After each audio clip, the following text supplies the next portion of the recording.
From China, let's go to Canada. Saan mang sulok ng mundo, siguradong may isang Pinoy na nagsusumika para itaguyod ang pamilya. Yan din ang puhunan ni Don Laurel. Isang dating artista dito sa Pilipinas na ngayon respetadong pulis na sa Canada. Abangan ang star sa susunod nating kwento. Nakilala rin bilang heartthrob noong 1990s. Naku, matagal na siyang wala sa showbiz limelight. Pero hinahangaan pa rin siya ngayon. This time, hindi na isang role ang ginagampanan niya dahil isa na siyang ginagalang na pulis sa Canada. Artista sa Pilipinas noon, isa ng pulis sa Canada ngayon. Ngayon, ito na rin ang tahanan ng 90s star na si Don Laurel. Originally kasi, I am from Toronto, Canada. I had an opportunity na mag-artista sa Pilipinas where I met Aurora. We decided to come back here to Toronto to have our family. 15 years na ang member ng Toronto Police Force si Don.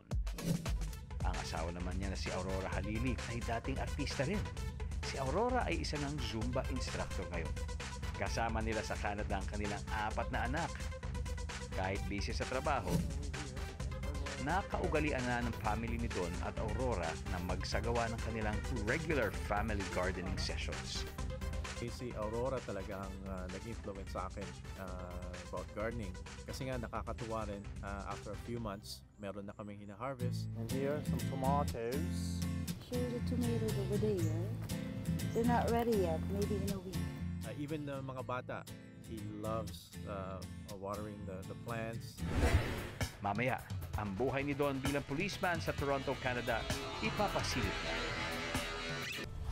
Pagmamahal at dedikasyon naman ang trabaho ng ipinagmamalaki ng dating showbiz star na si Don Laurel.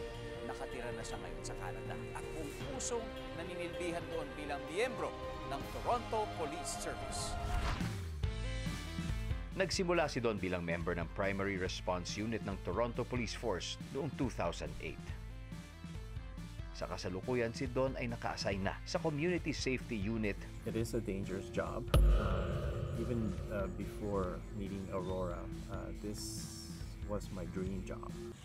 Dumarating talaga sa punto na nalalagay ang buhay nila sa peligro at sa iba't ibang uri ng panganib.